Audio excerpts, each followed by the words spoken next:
जो है अपने बारे में लिखता है कि यहोवा का वचन मेरे पास पहुंचा और गर्भ में रचने से पहले ही मैंने तुझ पर चित्त लगाया और उत्पन्न होने से पहले ही मैंने तेरा अभिषेक किया।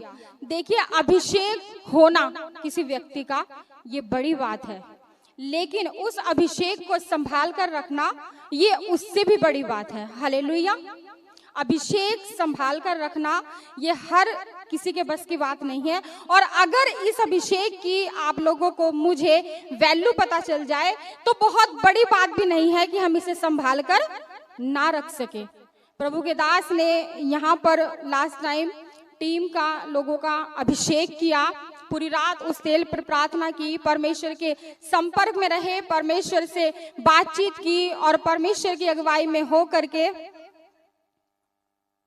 परमेश्वर के दास ने यहाँ पर टीम के लोगों का अभिषेक किया और साथ में आप लोगों का भी अभिषेक किया। ऐसा नहीं कि हम लोग वेदी पर हैं तो अभिषेक सिर्फ हमारा हुआ है, अभिषेक आप लोगों का भी हुआ है, क्योंकि वही तेल हमारे सर पर उड़ेला गया है और वही तेल आपके सर पर उड़ेला गया है। हालेलुया। तो ये जो अभिषेक है, जो काम करता है, इसको संभाल कर रखना है और परमेश्वर से उस इच्छा को जानना है कि परमेश्वर, जब तूने हमारा अभिषेक किया है अपने दास के द्वारा, तो अब हमें बता प्रभु कि उस अभिषेक में हमें कैसे चलना है और कैसे बढ़ना है। बहुत सारी बातें हैं जिन बातों के चलते हम इस अभिषेक से दूर हो जाते हैं, लेकिन एक बात जो इस वचन में परमेश्वर करता है, तो परमेश्वर कुछ है ऐसा जिसे चाहता है परमेश्वर कि तू अपनी इस चीज की चौकसी करना तो मैं तुझे अभिषेक में बढ़ा दूंगा। हालेलुया।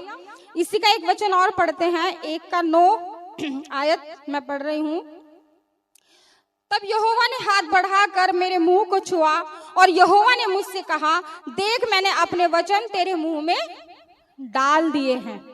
यहोवा ने हाथ बढ़ाकर उसके मुंह को छुआ।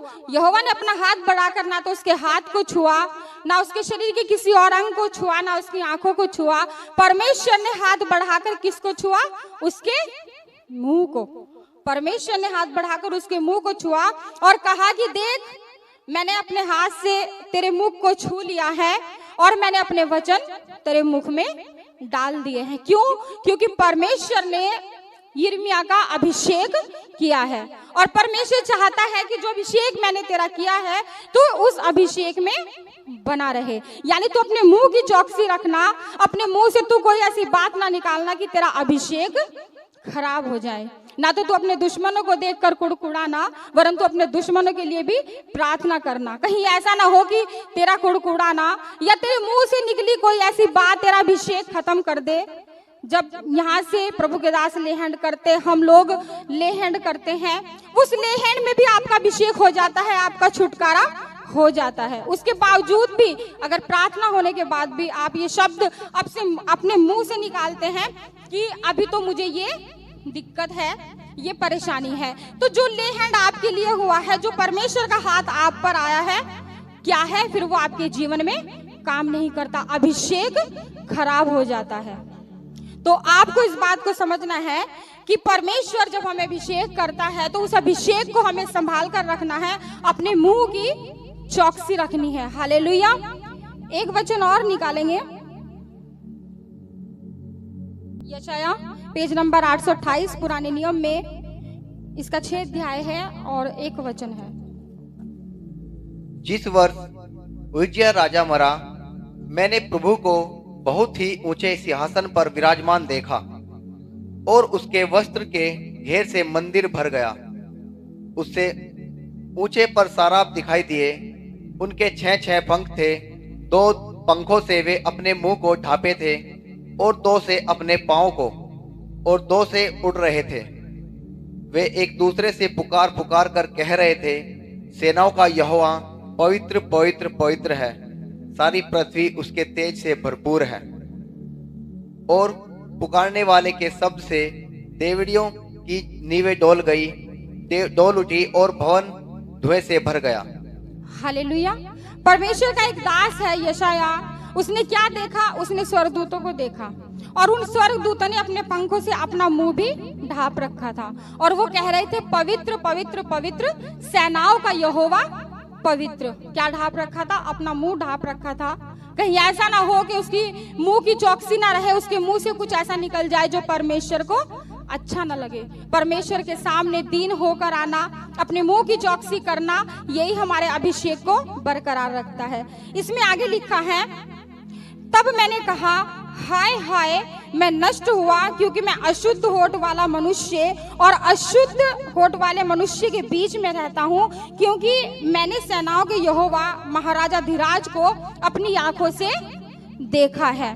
तब एक साराप हाथ में अंगारा लिए हुए, जिसे उसने चिमटे से वेदी पर से उठा लिया था, मेरे पास उड़कर आया।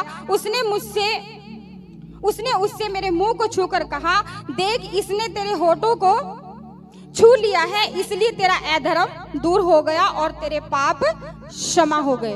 देखिए, परमेश्वर का एक दास है यशाया, परमेश्वर ने इसका भी अभिषेक किया है, इसके जीवन में भी बुलाहट हुई है, इसे भी परमेश्वर ने इस काम के लिए चुना, इस काम के लिए खड़ा किया कि तू जा और जाते जाते के लोगों को यीशु मसीह का प्रचार कर। और ये व्यक्ति जब परमेश्वर की दया से, अनुग्रह से खड़ा होता है परमेश्वर के सुसमाचार सुनाने के लिए, तो परमेश्वर इसका भी अभिषेक करता है। परमेश्वर एक स्वर्गदूत को भेजता है और वो क्या करता है, स्वर्ग पर एक वेदी है, उस वेदी पर अंगारे हैं और वो चिमटा उठाता, उस अंगारे को उठाता और यशाया के मुंह पर रख देता है। छोटी बात है, बहुत बड़ी बात है मेरे प्रियो। एक स्वर्गदूत आता और उसके मुंह को शुद्ध और पवित्र कर देता, एक अंगारा उठाकर उसकी जीभ पर रख देता। अब परमेश्वर क्या कहता कि अब मैंने तेरे अधर्म को दूर कर दिया है, अब मैंने तेरी जुबान को पवित्र कर दिया है, अब तू जा और इस जुबान से मेरे नेक काम को कर, रूहों को बचा। जो काम तुझे सौंपा गया है, जिस काम के लिए तेरा अभिषेक किया है, वो काम अब तुझे करना है। हालेलुया। तो आप इस बात को समझिए कि वो कैसा परमेश्वर है।